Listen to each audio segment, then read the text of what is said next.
I'm Mr. MegaManFan. This is the PC Engine Files.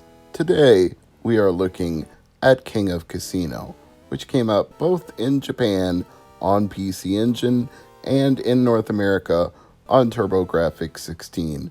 But the resources that are out there about this game are fairly scant. There is not a lot of documentation on the internet about it, probably because it's not that popular or in much demand. You can get loose copies for around $10, complete copies for around $20, and if you know anything about PC Engine and TurboGrafx 16 games, that's pretty cheap. It's not the absolute lowest you can go, but it's certainly far below the average and way below the most coveted and most expensive of the games on the platform. In fact, I got it on eBay about 5 years ago for not that much more than the loose price, only I got it complete with the manual in the case. So prices are variable. It goes up, goes down a little bit, but you can probably get it for a bargain if you wait long enough and if you're not worried about it being absolutely new or immaculate. Now, I said the information is scant, and when I mean it's scant, here's what the PC Engine Software Bible has to say in its entirety. Overview. Quote, gambling simulation including poker, blackjack, slot machines, and roulette. Unquote. That's it. You can't even find a review out there. You can't find more text than this anywhere. In fact, most sites have far less. They at least give us release dates or release date-ish information. In Japan, it came out March 27, 1990. In the United States, 1990. We don't have an exact date. That's all we know about this one. Sometime in 1990. As gambling games go, I'm not usually the biggest fan of them. I often find them to be fairly boring, tedious, and uneventful to play. Not much for gambling in real life either. As a sports reporter, I think it's unprofessional to bet on sports, so I don't pursue that avenue of things, and lottery tickets just don't hold a thrill for me because I know what the odds are. About the best you can get me to do on any given occasion is a low stakes game of poker, and by low stakes I mean you're playing for pretzels or M&Ms.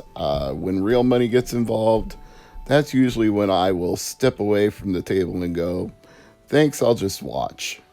But you know what? In this form as a simulacrum, I'm actually finding King of Casino to be more than tolerable. I actually find it to be somewhat enjoyable, especially compared to other casino games on other platforms.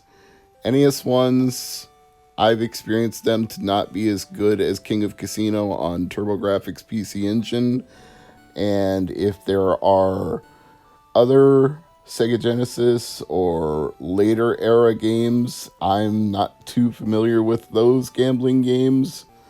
Again, gambling mechanics just don't draw me in. I suppose in the Dead or Alive series, I've done it a little. God Hand on PS2 had a casino where you could win some money to buy certain upgrades, and that was kind of a shortcut to leveling up in the game, so I did experiment with that a little. Anyway, I'm getting off the track here.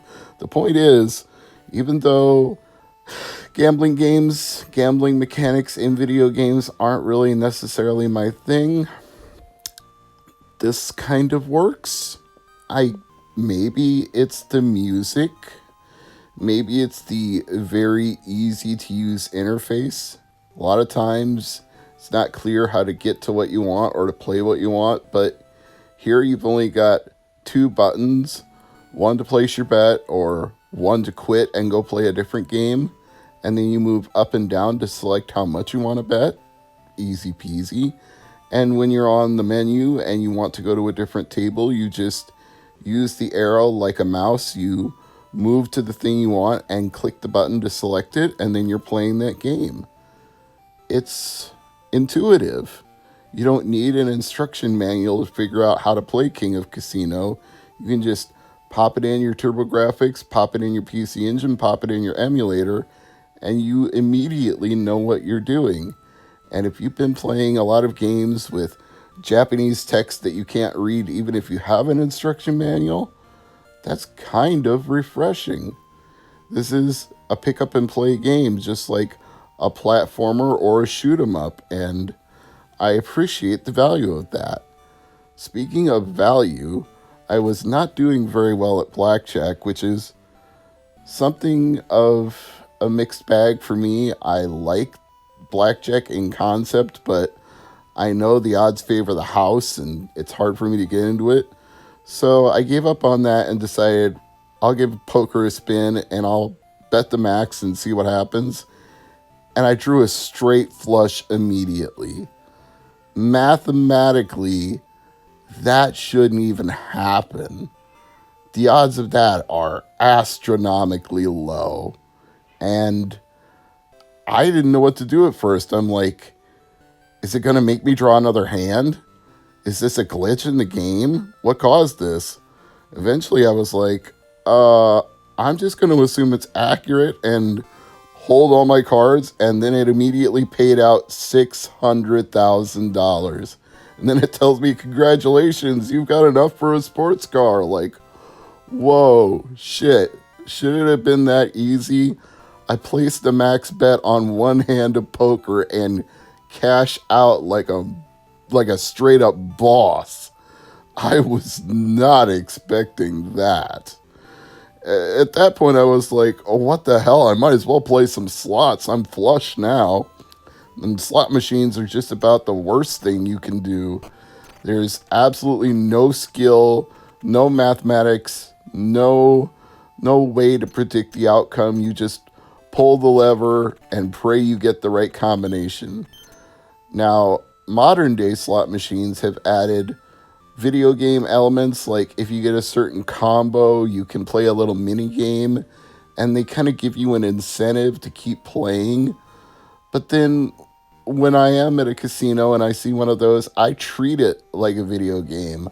I put $1 in, I play, and when I lose it all, I'm done and I walk away. It's like I just played a video game. I wasn't trying to win money and I didn't care that I didn't win any money, so I'm good with that.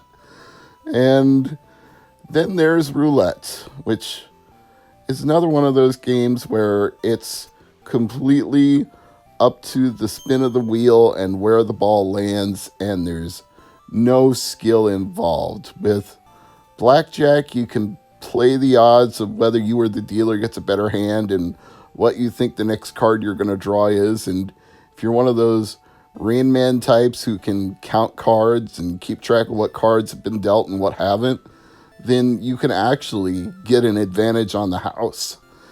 I'm using terms that may not be familiar to some of you if you haven't watched gambling movies or ever gambled. So let me just say, when I say the odds favor the house, that I'm talking about the casino always engineers their games so that they win more than you lose, because casinos aren't built on the winners, they're built on the losers.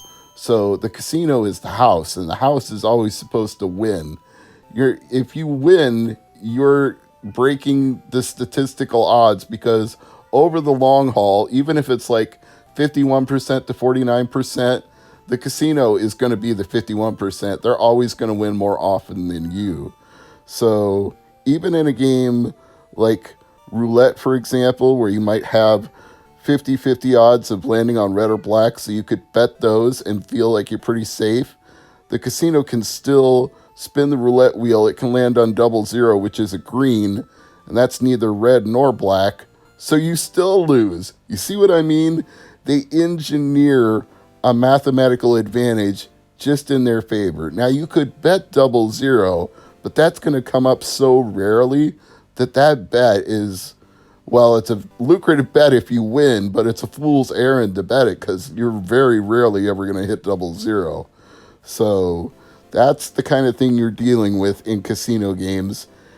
And I guess that's what makes King of Casino interesting as an exercise. It's like a way to experience it without the actual risk of money involved, which is always the negative to me of gambling. For me, for example, Las Vegas is a place you go to dine, to shop, to see a show like Cirque du Soleil or Penn and Teller. I don't go to lose my money. They're going to get my money from me buying my entertainment while I'm there. So I'm just not much of a gambler, but I do like King of Casino. I'm Mr. MegaManFan.